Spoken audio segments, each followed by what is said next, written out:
Olá, mostrarei como escanear rastreadores desconhecidos no Samsung Galaxy S25 Plus.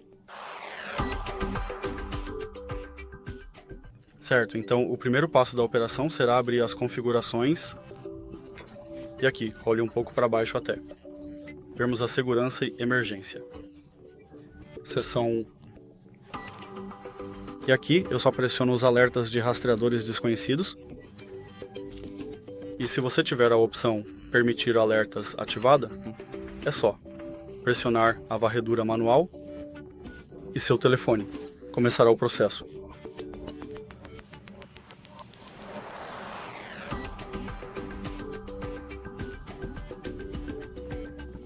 E como você pode ver, o processo já foi concluído e terminamos por aqui neste vídeo.